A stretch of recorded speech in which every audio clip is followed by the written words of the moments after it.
The handcuffs clicked shut, echoing through the silent diner like a gunshot. Officer Derek Graves smirked, leaning in close to the man he'd just shoved against the counter. "You picked the wrong town to act tough in, boy."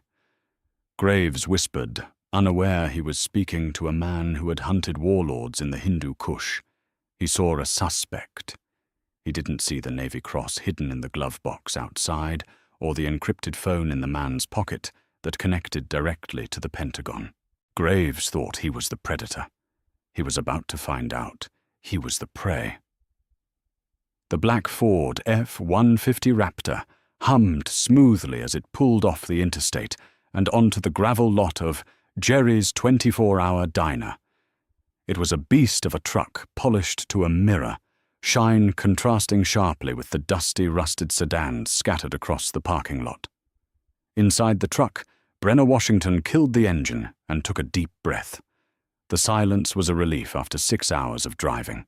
He looked over at his wife Blanche, who was stretching her neck, and then into the rearview mirror at his 2 children, 10-year-old Leo and 6-year-old Chloe. "Burgers?" Brenner asked, his deep voice rumbling with a warmth reserved only for them. "Fries." Chloe cheered, unbuckling her seatbelt with a click. "I just need to use the bathroom." Leo groaned, clutching his stomach. Brenner smiled. It was a rare moment of peace. For the last 18 years, Brenner's life had been measured in deployments, classified briefings, and the harsh metallic taste of adrenaline. He was a commander in the United States Navy, a SEAL with a service record that was mostly redacted in black ink. But here in the sleepy, forgotten town of Oakhaven, he was just a dad in a grey hoodie and jeans taking his family to see his parents in Georgia. "All right, troop movements," Brenner joked, opening his door. "Let's move out. Target cheeseburgers." They stepped out into the humid afternoon air. The town of Oakhaven looked like a postcard from the 1950s that had been left out in the rain too long. It was quiet, too quiet. As Brenner locked the truck, he felt that familiar prickle on the back of his neck, the spidey sense that had saved his life in Fallujah and Yemen. He scanned the perimeter. Habit. 2 blocks down, a police cruiser sat idling in the shade of an old oak tree. The sun glinted off the windshield, obscuring the driver, but Brenner felt the weight of eyes on him. He lingered for a split second, his eyes narrowing before shaking it off. "Relax, Commander," he told himself. "You're on leave. No enemies here." The family walked into the diner. A bell chimed above the door. The chatter inside, the clinking of silverware, the low hum of conversation died instantly. It wasn't a subtle shift. It was a hard stop. Dozen heads turned. Most were older locals, men in trucker hats, and women with tired eyes. Their gazes lingered on Brenner, then Blanche, then the kids. The looks weren't curious. They were cold, hard. Blanche stiffened her hand, instinctively finding Brenner's arm. She was a lawyer, sharp and fierce, but she hated this feeling, the feeling of being an intruder in your own country. "Table for 4, Brenner asked, his voice calm, projecting authority without aggression. He looked directly at the waitress, a middle-aged woman named Barb, according to her name tag. Barb hesitated, wiping her hands on a rag. She looked nervous, her eyes darting toward the window, where the police cruiser was still parked down the street. Sure. Take the booth in the back, near the kitchen." It was the worst seat in the house. No view right next to the swinging doors and the smell of grease. "That's fine," Brenner said, guiding his family forward. He didn't want trouble. He just wanted lunch. They slid into the red vinyl booth. Brenner sat facing the door, another habit he couldn't break. He needed to see the exit and the entrance.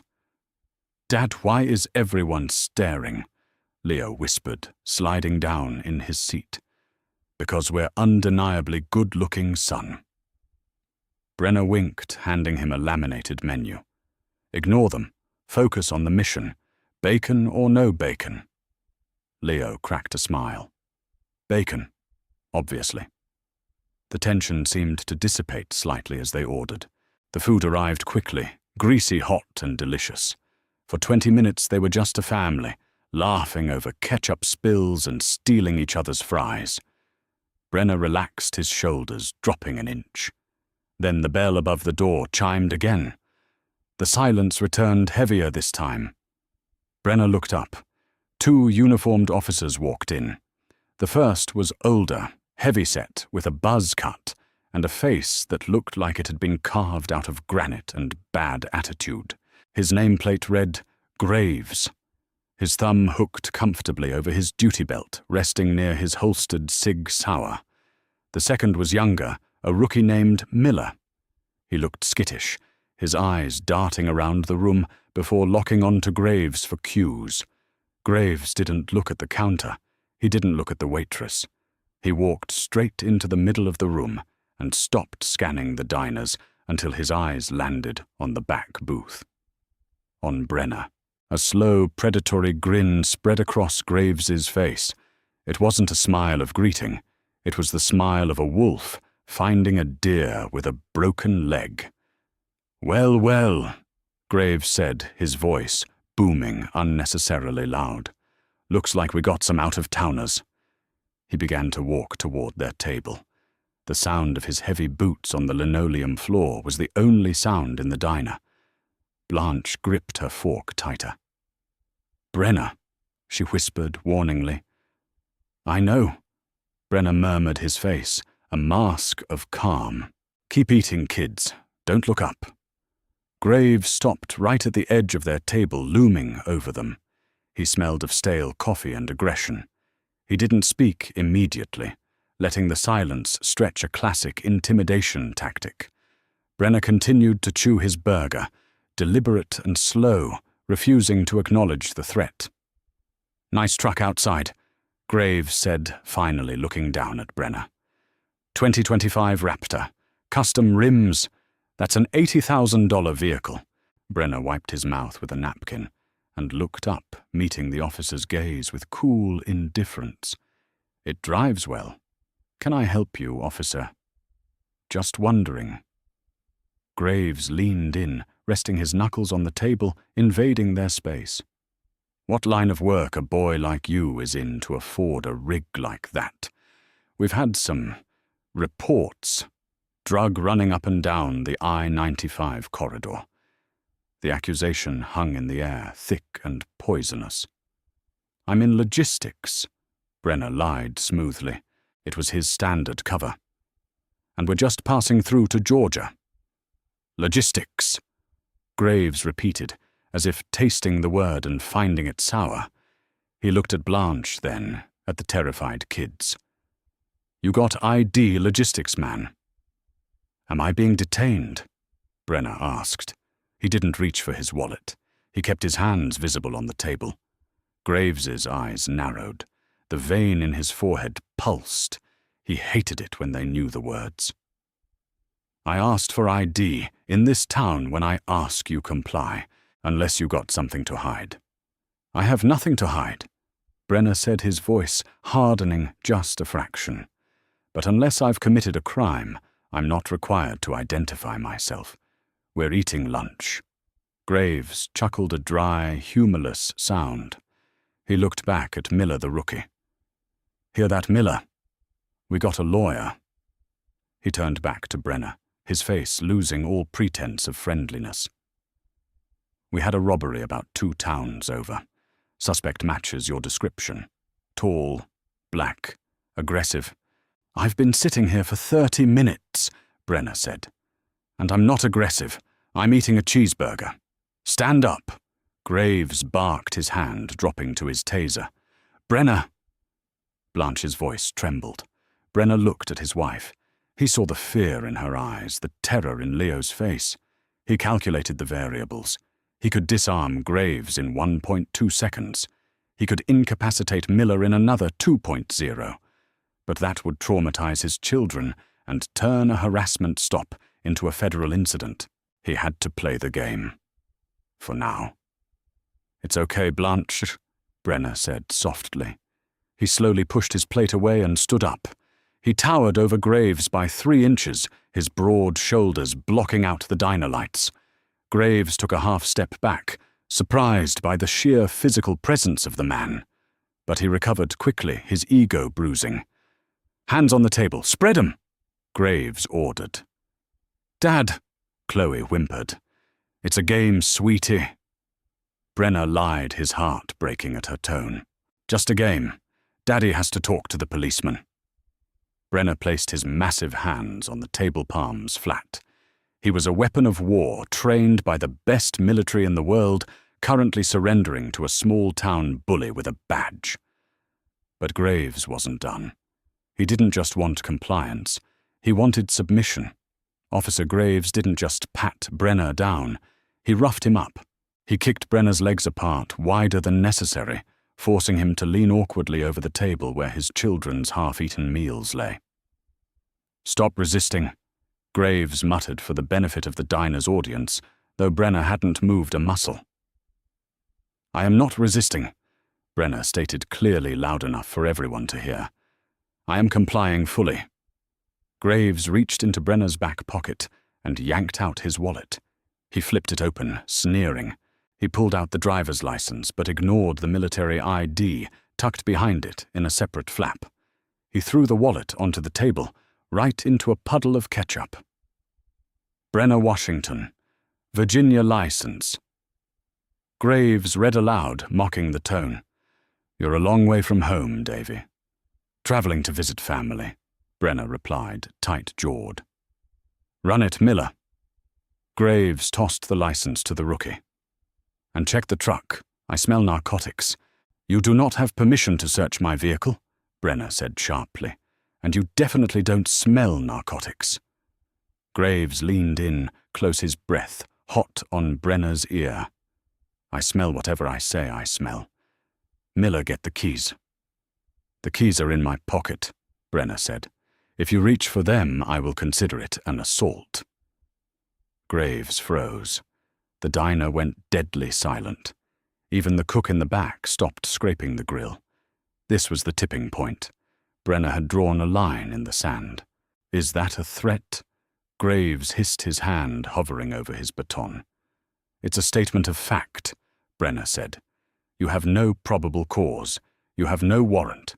You are harassing a family eating lunch." Graves turned red. He wasn't used to this. In Oakhaven, people shook when he raised his voice. They begged. They didn't quote the Fourth Amendment with the calm demeanor of a university professor. "Get him outside," Graves barked to Miller. "He's disturbing the peace. Disorderly conduct." Disorderly. Blanche stood up, her lawyer instincts overriding her fear. "He hasn't raised his voice once. You are the one causing a disturbance. I am recording this." Blanche held up her phone, the camera lens pointed squarely at Graves. Graves's face twisted into an ugly snarl. He hated cameras. "Put that phone away, lady, or it's evidence." "It's my right to record." Blanche stood her ground, though her hand shook. Graves lunged. It happened in slow motion for Brenner. He saw Graves's hand shoot out, not for him, but for Blanche. Graves grabbed Blanche's wrist, twisting it violently to force her to drop the phone. Blanche cried out in pain. That was it. The switch flipped. Brenner didn't strike. He didn't punch. He simply moved. In a blur of motion that the human eye could barely track, Brenner spun around. His left hand clamped over Graves's wrist, the one holding Blanche, and applied precisely 10 pounds of pressure to the radial nerve. Graves screamed, his knees buckling instantly as his hand went numb and useless. He dropped Blanche's arm. Brenner didn't let go. He held Graves there, bent over in pain, looking like a naughty child. "Do not touch my wife." Brenner's voice was a low growl, vibrating with a terrifying intensity. It wasn't a shout. It was the rumble of an earthquake before the ground opens up. Miller, the rookie, panicked. He fumbled for his taser. "Let him go. "Let him go, or I'll shoot." Brenner looked at Miller. His eyes were cold, dead shark's eyes. "Holster that weapon, Officer Miller. You are not trained for this. Don't make a mistake you can't undo." Miller hesitated, his hands shaking so bad he nearly dropped the taser. He had never seen a man look at a weapon with such utter boredom. "Get off me!" Graves shrieked, swinging his free hand blindly for his baton. Brenner sighed. He released Graves and took a step back, hands raised again in the universal surrender pose. He had made his point. He had protected Blanche. Now he had to de-escalate before bullets started flying around his kids. "I am stepping back," Brenner announced. "I am unarmed. I defended my wife from an assault." Graves scrambled back, clutching his wrist, his face purple with rage and humiliation. He had just been manhandled in front of the whole town by a tourist. He looked around and saw the locals staring, some in shock, some with hidden smirks. His authority was crumbling. He had to burn it all down to save face. "Code 0 officer down. I need backup at the diner. Suspect is violent and combat trained." Graves screamed into his radio, his voice cracking. He pulled his gun. "Get on the ground. Now face down, hands behind your head." Graves aimed the shaking barrel of his Glock right at Brenner's chest. "Daddy!" Leo screamed, jumping out of the booth. "Leo, stay back!" Brenner barked the command voice, startling the boy into freezing. Brenner looked at the gun. Graves's finger was on the trigger. The safety was off. The man was hyperventilating. This was the most dangerous moment. An idiot with a gun and a bruised ego. "Okay," Brenner said, slowly, locking eyes with Graves.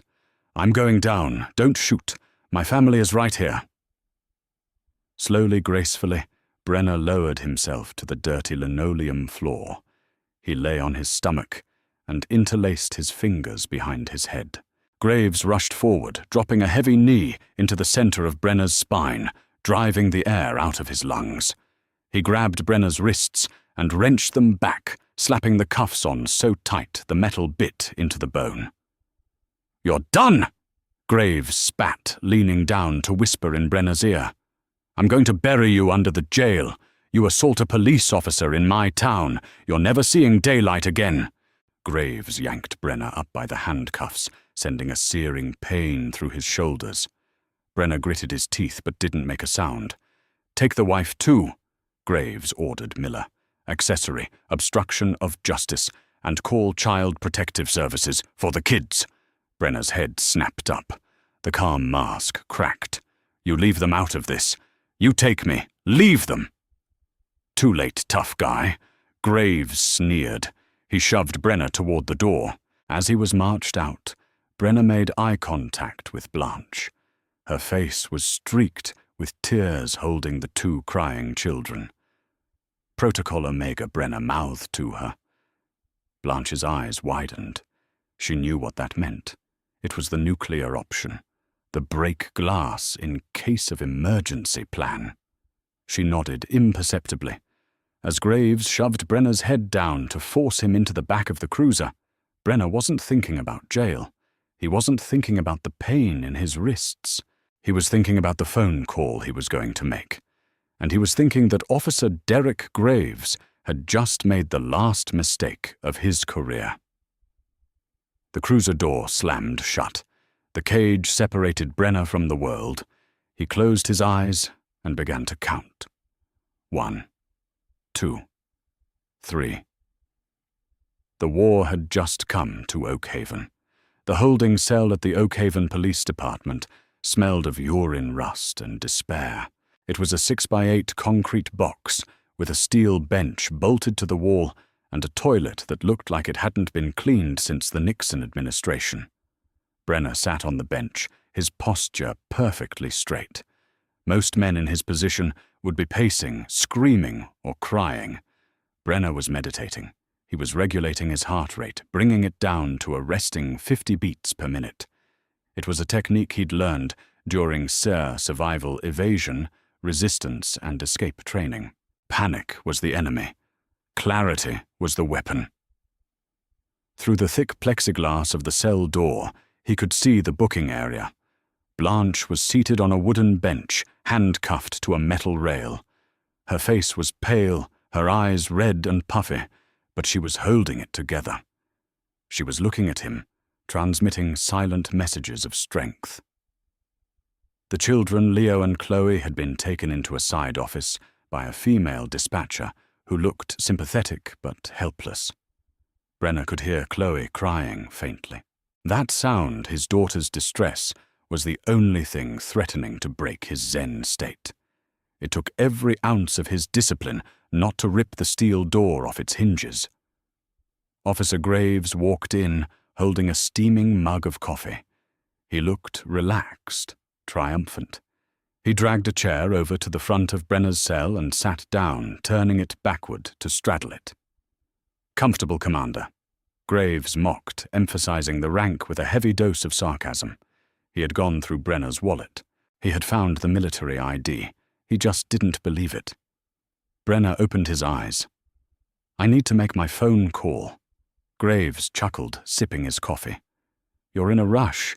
We haven't even finished processing the paperwork. You know I ran that ID of yours. It looks real good. High quality. Where'd you get it? The internet, some surplus store in Atlanta." "It is government property," Brenner said calmly. "Tampering with it is a federal offense." "Oh, I'm scared."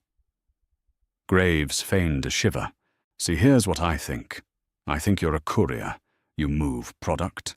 You use the military cover to get through checkpoints. Smart. But not smart enough for Oakhaven." Graves leaned forward, his face hardening. "And your wife, she's in deep too. Child Protective Services is about 40 minutes out. They're coming from the county seat. Once those kids are in the system, good luck getting them back.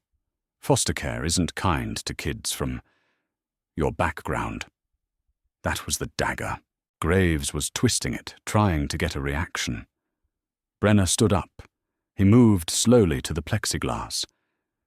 "You are making a mistake that will cost you your pension, your freedom, and your reputation.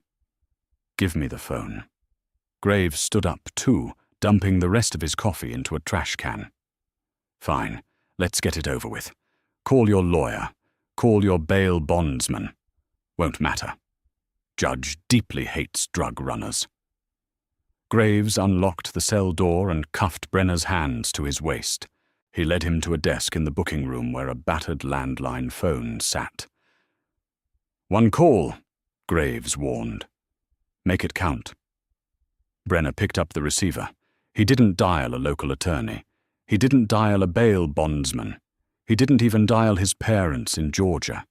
He dialed a number he had memorized 10 years ago, a number that didn't appear in any phone book. It rang once. "Switchboard," a crisp, automated voice answered. "Secure line. Identify." "Sierra Echo Alpha Lima 19er. Authentication code. Zulu X-ray 44 Delta." Brenner spoke clearly, his voice devoid of emotion. Graves frowned. "Who are you talking to speak English?" Brenner ignored him. "Authentication confirmed," the voice on the line said. "Go ahead, Commander Washington." "Patch me through to Rear Admiral Sterling. Priority 1. Situation critical." There was a pause. "Admiral Sterling is in a briefing with the Joint Chiefs, Commander." "Interrupt him," Brenner said. "Tell him Oakhaven. Tell him I have activated Protocol Omega." Graves was laughing now. "Admiral Sterling, Joint Chiefs." "Jesus, you really commit to the bit, don't you?" "You're crazy. You're actually clinically insane." Suddenly, a gruff, familiar voice boomed through the receiver. "Brenner, this better be good. I'm staring at the Secretary of Defense right now." "Admiral," Brenner said, his voice cracking slightly for the first time. "I am being held unlawfully by local law enforcement in Oakhaven, Alabama. My wife is handcuffed. My children are being held pending CPS arrival. The arresting officer has assaulted a superior officer, assaulted a civilian, and violated the 4th and 14th Amendments. I have been profiled, harassed, and threatened. Silence on the other end. A cold, deadly silence. "Are you safe right now?" Admiral Sterling asked. The tone was no longer annoyed. It was the tone of a man preparing for war. "I am in a holding cell. Officer Derek Graves is the primary aggressor. He is armed and hostile." "Give me 10 minutes, Sterling said. "Do not engage. Do not resist. We are taking over." The line went dead. Brenner slowly hung up the phone. He looked at Graves. "You done playing G.I. Joe?" Graves smirked. "Who was that, your supplier?" That Brenner said a small, icy smile touching his lips was the storm. Back in the cell, Graves shoved him. "CPS will be here soon. Say goodbye to your kids while you can." Brenner walked back into the cell willingly.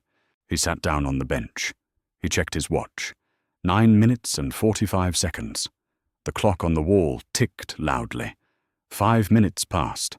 Graves was filling out paperwork, whistling a country tune. Miller, the rookie, was nervously pacing near the window. "Sarge," Miller said, his voice trembling, "maybe we should double-check that ID." The guy. "He acts different. He doesn't act like a dealer." "Shut up, Miller." Graves didn't look up. "He's a con artist, a good one. Don't let him get in your head."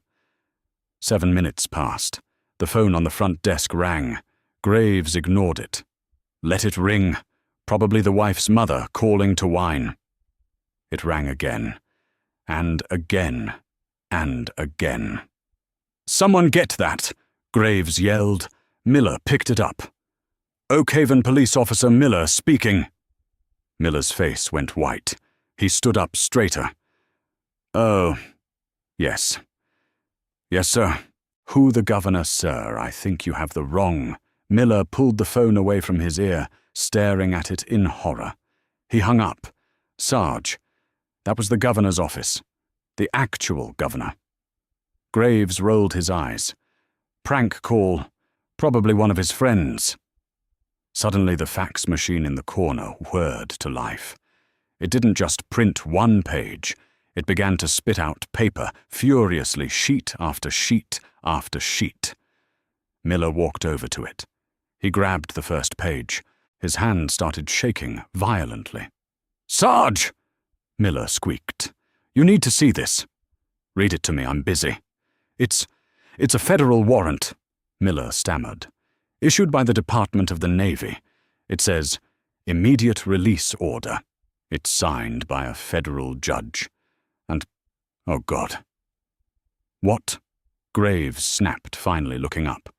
"It designates this station as a site of interest in a federal investigation regarding the kidnapping of a senior military official." Graves froze. The pen dropped from his hand. Before he could process the words, the front door of the station flew open. It wasn't the state police. It wasn't the FBI. It was Chief Holloway, the Oak Haven Chief of Police. He was a balding man in his 60s who usually spent his afternoons fishing. Right now, he looked like he was having a heart attack. He was wearing his fishing vest over his uniform shirt, sweat pouring down his face. "Graves!" Holloway screamed, his voice cracking. "What did you do? What did you do?" Graves stood up, confused. "Chief, I just busted a drug runner. I told you. Drug runner." Holloway ran around the desk and grabbed Graves by the collar, shaking him. "I just had the State Attorney General on my personal cell phone. I had the commander of the nearby Naval Air Station threaten to land a helicopter in my parking lot. Who do you have in that cell?" "Brenner, Washington." Graves stammered, his confidence evaporating. "He's just a guy." "Just a guy." Holloway shoved Graves away and ran to the computer. He typed in the name. When the file came up, the real file unlocked by the federal override that had just hit their system, Holloway gasped. "Commander Brenner, Washington." Holloway read his voice a whisper. Navy SEAL Team 6, Silver Star recipient, Navy Cross recipient, current advisor to the Joint Special Operations Command. Holloway turned slowly to look at Graves. The look on the chief's face wasn't anger anymore. It was pure terror. "You arrested a war hero," Holloway whispered. "You assaulted a man who hunts terrorists for a living. And you did it because... Why? Because he drove a nice truck." Graves felt the blood drain from his face. "His ID. I thought it was fake. He was disrespectful. He holds a clearance level higher than the president's sandwich maker, you moron," Holloway screamed. The sound of sirens cut through the air. Not the wail of a police cruiser. The deep, guttural roar of heavy engines. Miller looked out the window. "Chief, look." Outside, 4 black Chevrolet Suburbans screeched into the parking lot, boxing in Graves's cruiser. They had government plates. Doors flew open. 8 men stepped out. They weren't wearing police uniforms. They were wearing tactical gear plate carriers, drop-leg holsters, and assault rifles slung across their chests. They wore jackets with bold yellow letters on the back, NCIS. Leading them was a woman in a sharp black suit.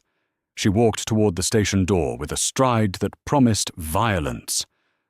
"Open the door," Holloway ordered, defeated. "Open the damn door." The woman kicked the door open before Miller could reach it. She stepped inside, flanked by 4 tactical agents, who immediately swept the room weapons at the low ready. "I am Special Agent Thorne, NCIS," the woman announced. Her voice was like a whip. "Who is the watch commander?" I am," Holloway stepped forward, raising his hands. "Chief Holloway."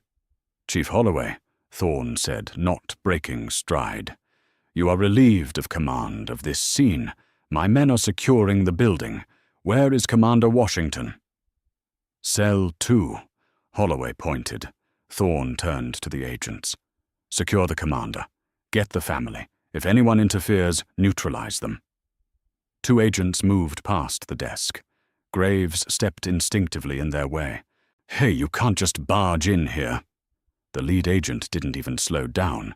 He stiff-armed Graves in the chest, sending the heavy-set officer stumbling back into the filing cabinets with a loud crash. "Sit down and shut up," the agent growled. Thorne walked up to the cell. She looked through the glass at Brenner. Brenner looked up. He didn't smile.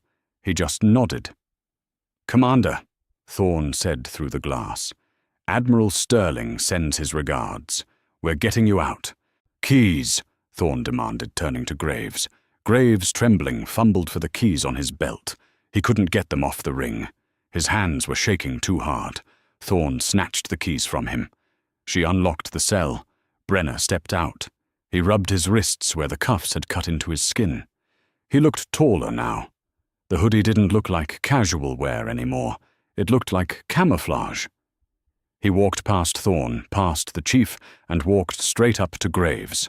Graves was pressed against the file cabinet, surrounded by federal agents. He looked small, pathetic. Brenner stopped inches from Graves's face.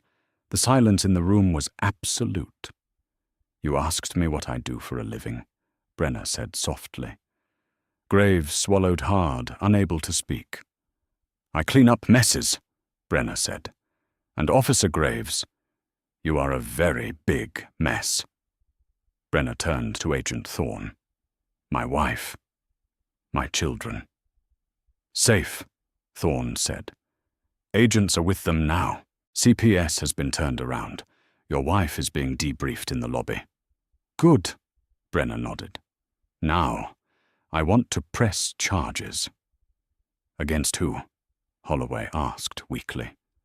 Brenner looked at Graves, then at Miller, then at the chief. "Everyone," Brenner said. "I want to press charges against everyone." The reunion in the lobby was brief, but fierce. Brenner held Blanche, Leo, and Chloe as if he were trying to shield them from the world with his own body. Leo was trying to be brave, wiping his eyes, while Chloe buried her face in Brenner's chest. "Did you hurt them?" Brenner asked Blanche, his voice low enough that the NCIS agents nearby wouldn't hear the break in it. Physically, no, Blanche replied, pulling back to look him in the eye. But they scared them, Brenner. They threatened to take them away. Graves told me I'd never see them again. Brenner's jaw tightened until the muscle feathering looked like a steel cable. He turned back to the bullpen, where Officer Graves and Chief Holloway were currently being detained by their own federal government. Agent Thorne walked over holding a tablet. "Commander, we've secured the station's hard drives. We're pulling the body cam footage now. However, Chief Holloway is claiming a technical malfunction with the diner's security cameras." Brenner laughed, a cold, sharp sound. "Of course he is. It doesn't matter. It might," Blanche interjected, her lawyer brain engaging. "Without video of the initial stop, it's Graves's word against ours regarding the aggressive behavior he cited in his report. He'll claim he felt threatened to justify the force." Brenner reached into his pocket, which had been returned to him, and pulled out his truck keys. He tossed them to Agent Thorne. 2025 Raptor, Brenner said. "It's equipped with the Sentry X package. It's a custom security suite I had installed before my last deployment. 360-degree 4K cameras, motion-activated, with high-gain audio microphones, sensitive enough to pick up a whisper from 50 feet away." Thorne raised an eyebrow, a small smile playing on her lips. "And where was the truck parked?" "Directly in front of the diner's window," Brenner said. "It recorded everything. The stop, the harassment, the assault on Blanche inside the diner. The audio will catch it through the glass, and the arrest outside." "Checkmate," Thorne whispered. She handed the keys to a tech agent. "Get the footage, now." 10 minutes later, the Oakhaven Police Department was turned into a makeshift cinema. Chief Holloway, Officer Graves, and Officer Miller were forced to sit in chairs while Agent Thorne projected the footage onto the station's main monitor. The video was crystal clear. It showed the Washington family walking in peacefully. It showed Graves and Miller entering minutes later, strutting like peacocks. The audio was perfect. "What line of work a boy like you is in? I smell whatever I say I smell." The room watched in silence as Graves escalated the situation, provoked a father eating lunch, and then twisted Blanche's arm. When the video ended, the silence in the room was heavier than lead. "Well," Chief Holloway croaked, tugging at his collar, that certainly looks bad, but perhaps Officer Graves was under a lot of stress." "Stress?" Brenner stepped forward. "That wasn't stress. That was hunting. He saw a target he thought was weak and he attacked." Brenner turned his gaze to Miller, the rookie. Miller was shaking his face pale green. He looked like he was about to vomit. "Officer Miller," Brenner said softly. Miller jumped. "Sir." "You have a choice to make right now," Brenner said. "In the Navy we have a saying, bad news does not get better with time." Brenner pointed at the screen. "That footage shows you were an accomplice to a deprivation of civil rights under color of law. That's a federal felony. 10 years in prison, maybe more. You'll lose your badge, your freedom, and your right to vote." Miller's lip quivered. He looked at Graves, who was glaring at him with a mixture of fear and warning. "However," Brenner continued, "the footage also shows you hesitating. It shows you didn't touch my wife. It shows you tried to de-escalate poorly, but you tried." I did, sir. I didn't want to," Miller stammered. "Shut your mouth, Miller," Graves roared. "Don't say a word." "Miller." Agent Thorne stepped in, her voice sharp. "If you cooperate, if you testify that Graves fabricated the probable cause, and that this is a pattern of behavior, we can talk to the U.S. Attorney about immunity. You walk away. You lose the badge, but you keep your freedom." Miller looked at Graves. He saw the bully who had tormented him for 6 months during training. He saw the man who forced him to falsify reports. "He does it all the time," Miller blurted out. "Miller!" Graves screamed. "He does it all the time," Miller yelled back, standing up. "He targets out-of-towners, people with nice cars, minorities, people who won't fight back. He pulls them over plants, evidence if he has to, or just scares them into paying cash fines to let them go. We have a safe in the back office. It's full of cash and jewelry." Holloway buried his face in his hands. It was over. The dam had broken. "Show us the safe," Thorne ordered. Miller nodded vigorously. "I'll show you. I'll show you everything." As Miller led the agents to the back, Brenner looked at Graves. The arrogance was gone. Graves looked small, deflated like a balloon with a slow leak. "You said you were going to bury me under the jail," Brenner reminded him. "You dig a grave for someone else. You better dig too. If the legal destruction was swift, the public humiliation was a slow, agonizing burn." News travels fast in a small town, but it travels at the speed of light on the internet. Blanche had uploaded her portion of the video, the part she filmed before. Graves twisted her arm to the cloud instantly.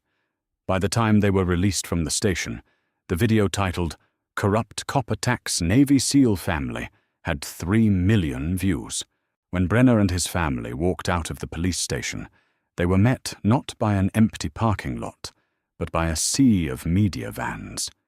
CNN, Fox News, MSNBC, and local affiliates from Birmingham and Atlanta had descended on Oakhaven. Flashes went off like strobe lights. Reporters shouted questions over one another. "Commander Washington, is it true you were tortured? Mrs. Washington, are you suing the city? How do the children feel?" Brenner raised a hand. The crowd quieted down. He was still wearing his grey hoodie, but he carried himself with the unmistakable bearing of a commander. He stepped up to a cluster of microphones. "My family and I were targeted today," Brenner said, his voice booming without a megaphone. "Not because we committed a crime, but because a man with a badge thought he was above the law. He thought his power was absolute. He thought no one would care about a black family passing through a small town." Brenner paused, looking directly into the camera lens. He was wrong. Justice is not a suggestion. It is a requirement. And today we are sending a message to every Officer Graves out there. We see you. We are recording you. And we will not be silent. The crowd erupted. The clip of that speech was trending worldwide within 10 minutes. But the real drama was happening inside the station. Mayor Thomas Rigby arrived in his Lincoln Town car, looking furious. He wasn't there to save the police. He was there to save his own career. He marched up the steps, ignored the press, and went inside. 10 minutes later, the mayor came out. He stood on the steps, sweating under the lights. Effective immediately, the mayor announced, "Chief Holloway has resigned, and Officer Derek Graves has been terminated and stripped of his pension." The crowd cheered, but it wasn't enough. "Terminated," someone shouted from the back. "Lock him up! Arrest him!" Another voice yelled. It was the townspeople of Oakhaven.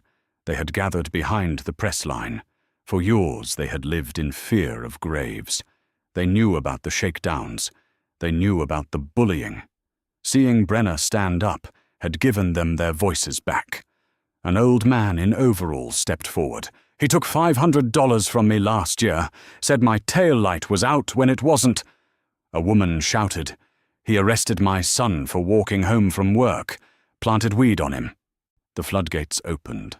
The locals began sharing stories live on national television of Graves's reign of terror. Then the doors opened again. Officer Graves was led out, but he wasn't wearing his uniform. He was in his undershirt and boxers. The federal agents had seized his uniform as evidence. They had seized his belt, his boots, and his badge. He was being walked out in handcuffs, wearing only his underwear and a pair of oversized orange jail slides. The humiliation was absolute. The crowd went silent for a second, then erupted into laughter and jeers. "Hey, Graves, where's your big talk now? Not so tough without the gun, are ya?" Graves kept his head down his face, a deep, burning crimson.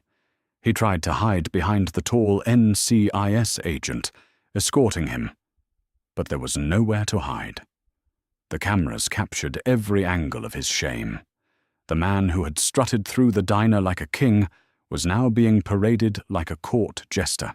As they shoved him into the back of a federal transport van, not a police cruiser, but a dark, windowless van. Graves looked up one last time. He saw Brenner standing by his truck. Brenner wasn't laughing. He wasn't jeering. He was just watching. Brenner gave him a single slow salute, a gesture of finality. The van doors slammed shut. Brenner turned to Blanche. "Let's go home."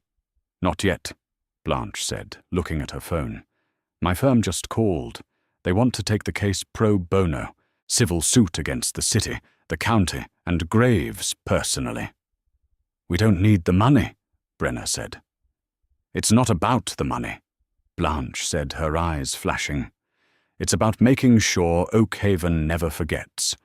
We're going to bankrupt this department and use the funds to start a legal defense fund for victims of police misconduct." Brenner smiled. He kissed her forehead. "That's my girl." They got into the Raptor. The engine roared to life, the sound of freedom. As they pulled out of the lot, the townspeople of Oakhaven actually applauded. But the story wasn't quite over. There was one loose end. As they drove toward the highway, Brenner's phone rang. It was Admiral Sterling.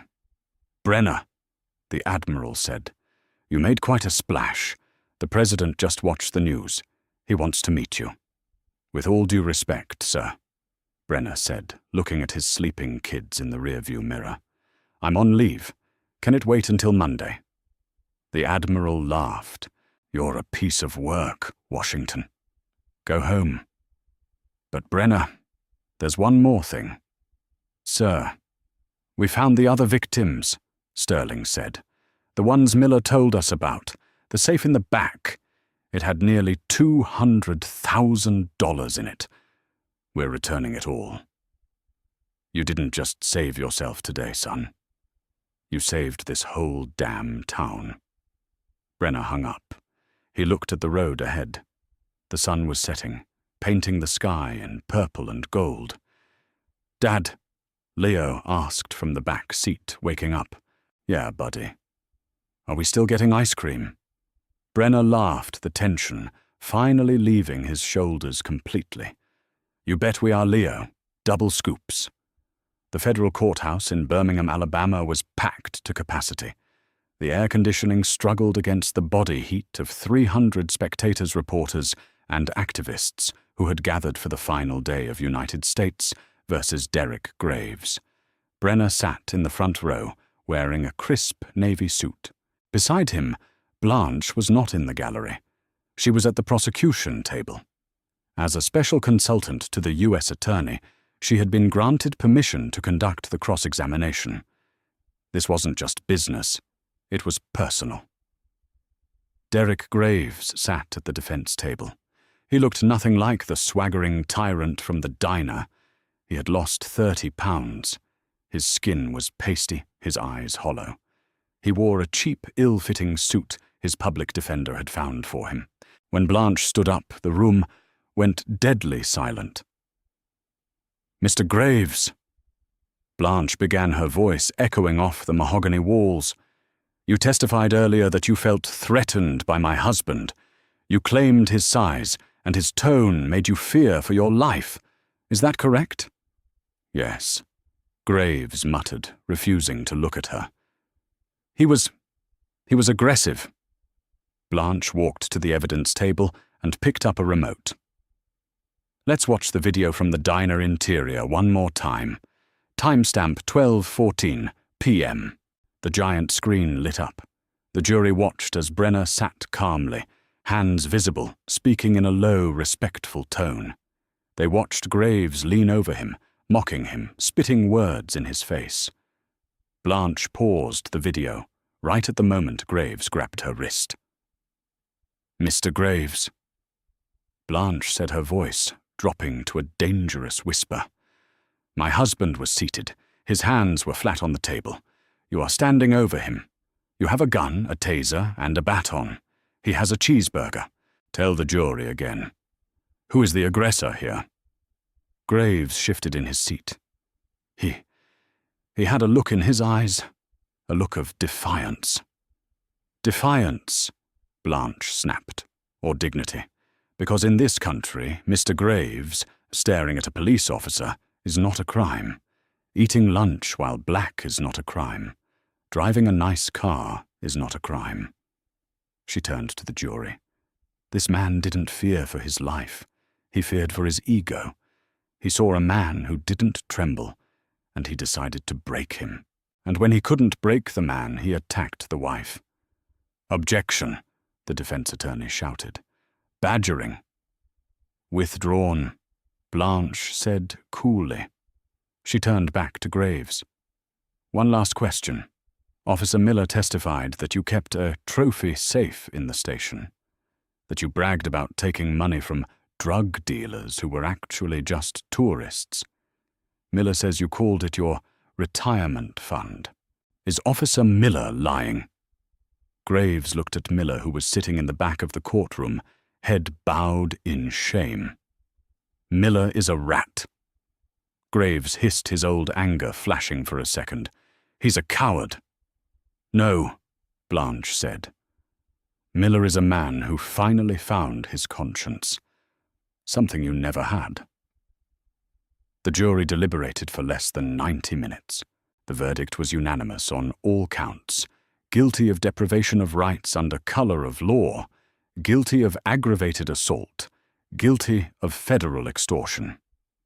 The sentencing hearing 2 weeks later was the final nail in the coffin. The judge, a stern woman named Judge Patterson, looked over her spectacles at Graves. "Mr. Graves." Judge Patterson said, "You were given a badge and a gun to protect the vulnerable. Instead, you used them to prey on them. You are not a police officer. You are a gangster in a uniform, and this court treats gangsters with the severity they deserve." She banged the gavel so hard it sounded like a gunshot. 25 years in federal prison, no possibility of parole. Graves collapsed into his chair, weeping. But there was no sympathy in the room. Only the cold, hard silence of justice being served. The reality of Karma prison was not kind to Derek Graves. He was sent to USP Terre Haute, a high-security penitentiary. As a former cop, he was a marked man. He couldn't walk the yard. He couldn't eat in the cafeteria. He spent 23 hours a day in a solitary cell in the Special Housing Unit, protective custody. His world had shrunk from a town he ruled to a 6x8 concrete box. The guards, many of whom were black, treated him with professional indifference. They didn't abuse him, but they didn't do him any favors. When he complained about the cold food or the noise, they simply walked away. The hard karma wasn't just physical, it was psychological. Graves had defined himself by his power. Now he had none. He had to ask permission to shower. He had to ask permission to make a phone call. And when he did call home, no one answered. His wife had divorced him, 3 months into the sentence, taken the kids and moved to Oregon. She had changed her name. She wanted nothing to do with the man who had become a national pariah. Derek Graves was alone, and he had 25 years to think about that cheeseburger he interrupted. The healing back in Virginia, the Washington family was finding their own peace. One evening, Brenna found Leo sitting on the porch steps, staring at the stars. "You okay, son?" Brenna asked, sitting beside him.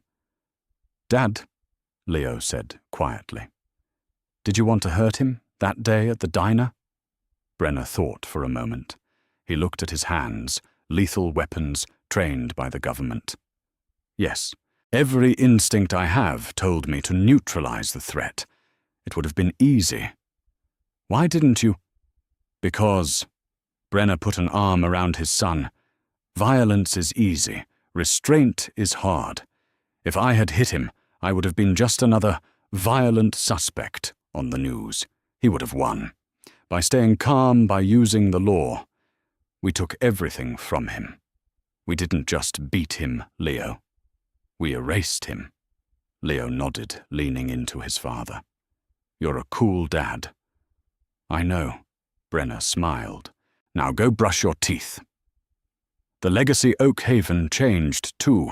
It didn't happen overnight, but the purge was thorough. The Department of Justice oversaw the hiring of Captain Reynolds, a former Marine MP, as the new chief. She fired half the force in her first month. The good old boy network was dismantled brick by brick. The Washingtons used their settlement money to start the Liberty Defense Initiative. It became a legal powerhouse, swooping in to help victims of police misconduct across the South. But the real ending of the story came a year later. Brenner and Blanche received a letter in the mail. It was from Oak Haven. It wasn't from a lawyer or a fan. It was from the waitress Barb. Inside was a handwritten note and a Polaroid photo. The photo showed the diner bustling and full. In the booth where Brenner had been arrested, there was a small brass plaque screwed into the wall. The note read, "Dear Commander Washington, we put this up last week. The town voted on it. It says, in this booth, justice was served, dedicated to the Washington family who taught Oak Haven the meaning of dignity. Thank you for not giving up on us. And hey, next time you're passing through, the bacon is on the house." Brenner showed the photo to Blanche. She wiped a tear from her eye. "We going back?" she asked, smiling. Brenner looked at the map. "Maybe one day. But for now, we've got a barbecue to get to." The black Ford Raptor sat in the driveway, gleaming in the sun. It was just a truck. But to the Washington family, it was a chariot. They had driven into hell, and they had driven back out, stronger, together, and free. This story is a powerful reminder that authority without integrity is nothing but tyranny. Officer Graves thought he could bully a family because they looked different, unaware that he was poking a sleeping lion. But the real victory wasn't just Brenner's physical strength. It was his discipline, his knowledge of the law, and his refusal to be a victim. It teaches us that standing up for your rights doesn't just protect you, it protects the next person who comes down that road. If this story of justice and karma got your heart racing, please help us spread the message. Smash that like button to help the algorithm share this truth. Subscribe and hit the notification bell so you never miss a story where the good guys win. And tell me in the comments, what would you have done if you were in Brenner's shoes? I read every comment. Thanks for watching, and stay safe out there.